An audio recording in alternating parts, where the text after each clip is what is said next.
Okay, welcome back to Advanced List Building Strategies. And in this video, we're going to be discussing the next phase of your list building process, which you might think is an option because we're talking about list building and we talked about product creation. Is not an option. And you're going to see why when we get to the entire course, but you must create an upsell. Okay, now there are lots of ways in which to do that. You can add on a relevant piece of software that you have developed on Odesk or on Elance.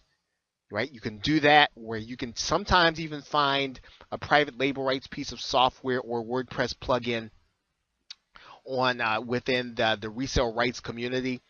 You can also take the concept that you are teaching them to the next level. Maybe you can add on in a more advanced method.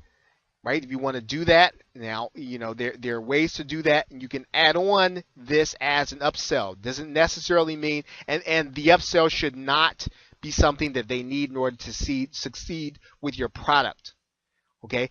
You can add on some case studies and more proof. That's always going to give you a more powerful product. Use PLR if you have to. Just make sure the upsell is relevant.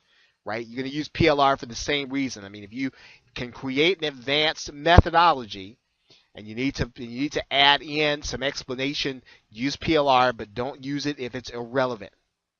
Now, buyers should see this offer as soon as they make the purchase of the front end product.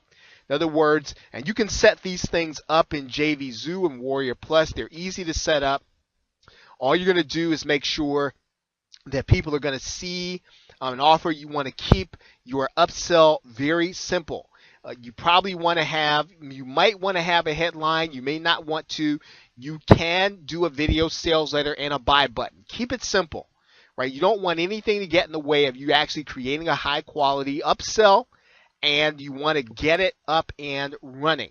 So as long as it is relevant, it's based on your research, it's going to help them in some way that the front end product cannot, but they should not need this in order to succeed with what you are selling them in the front end. But this is not an option. It is part of the process, and you're going to leave money on the table if you don't do this. Okay, so with that, thanks, and I will see you in the next video.